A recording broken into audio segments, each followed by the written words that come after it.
लो बच्चों, let us see this question. Two identical particles having the same mass m and charges plus q minus q, separated by a distance d, enter a uniform magnetic field B directed perpendicular to the paper inwards with the speed v1 and v2. The particle will not collide if first option is d greater than m by bq v1 plus v2, second d less than m by bq v1 plus v2, third d greater than 2m by bq v1 plus v2, fourth v1 equal to v2. हमसे ये कहा जा रहा है कि दो charge particle है, एक है इलेक्ट्रॉन एक है प्रोटॉन, या फिर कह लो एक है नेगेटिव चार्ज पार्टिकल एक है पॉजिटिव चार्ज पार्टिकल. हमसे बस ये पूछा जा रहा है अगर इन दोनों के बीच की सेपरेशन d है तो ये सेपरेशन कितनी हो सच दैट ये कोलॉइड ना करे, ये टकराए ना. अब यहाँ पर बात क्यों आ रही है टकराने की, तो यहाँ पर मैं लगाऊंगा की कंसेप्ट जो कि मैं आपको बताऊंगा. कंसेप्ट कहता है F equal to q v cross b, that is the force which is being experience by the particle is V cross B into q. V क्या है, velocity of the charge particle, B क्या है, magnetic field present over there, Q क्या है, charge particle का charge. अब जैसे कि हमारे पास पहले क्या दे रखा है, इलेक्ट्रॉन दे रखा है, तो उसके लिए हम फोर्स की वैल्यू लगाते हैं. That will be minus q v cross b. V किस डायरेक्शन में है, वी. अब यहाँ पर डायरेक्शन भी नहीं दे रखा, चलिए डायरेक्शन भी हम यहाँ पर स्पेसिफाई कर लेते हैं. ये मैं एक्स डायरेक्शन मानता हूँ, ये मैं वाई डायरेक्शन मानता हूँ, बाहर आने वाला जेड डायरेक्शन मानता हूँ, अंदर जाने वाला नेगेटिव जेड डायरेक्शन मानता हूँ. तो वेलोसिटी हमारी है प्लस आई कैप डायरेक्शन में, मतलब एक्स डायरेक्शन में. क्रॉस मैग्नेटिक फील्ड का है अंदर की तरफ है, दैट इज माइनस के कैप डायरेक्शन में. तो हमारे को यहाँ पर पता चलेगा आंसर कितना आएगा, माइनस माइनस प्लस बन जाएगा आई क्रॉस के. ये किसके लिए, नेगेटिव चार्ज पार्टिकल के लिए आंसर. तो आई जे के जब मैं करूंगा तो आई क्रॉस के क्या देगा मुझे, माइनस जे. दैट इज जो मेरा इलेक्ट्रॉन होगा या नेगेटिवली चार्ज पार्टिकल है उस पर इस तरफ फोर्स लगेगी. सिमिलरली अगर मैं पॉजिटिवली चार्ज पार्टिकल की बात करूं तो वो क्या हो जाएगा, V क्रॉस बी क्यू. ये पॉजिटिव है, V किस डायरेक्शन में, I.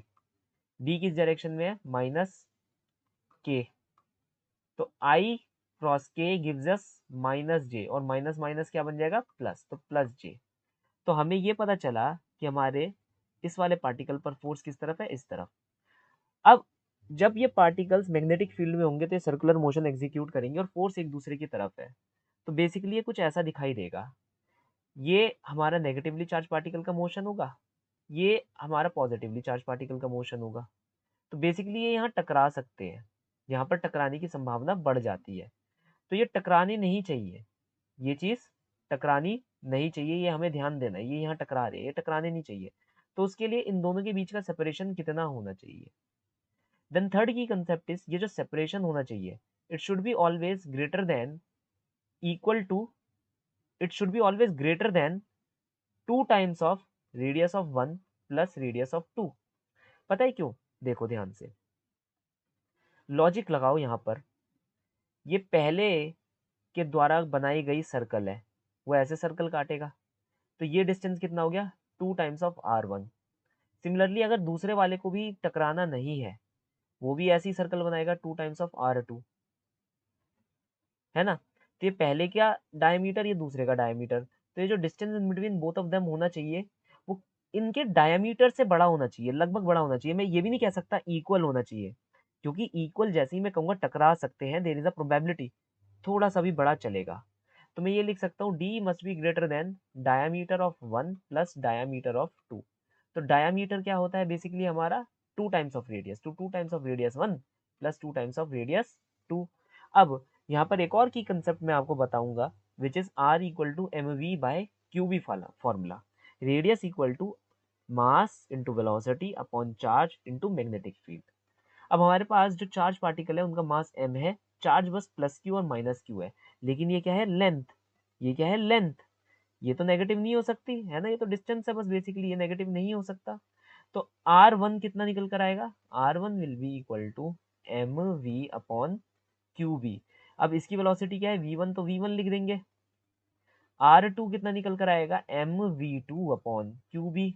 M by q b सबके लिए सेम है, तो बेसिकली मैं 2 यहाँ से कॉमन निकाल सकता हूँ, एम बाई क्यू बी में यहाँ से कॉमन निकाल सकता हूँ. क्या बच जाएगा मेरे पास, V1 प्लस V2. तो ये जो D है, इन दोनों के बीच का जो D है, it should be greater than 2m upon q be v1 plus v2, which is your option number 3. So the final solution of the following problem is option number 3. Hope you understood it well. Best of luck.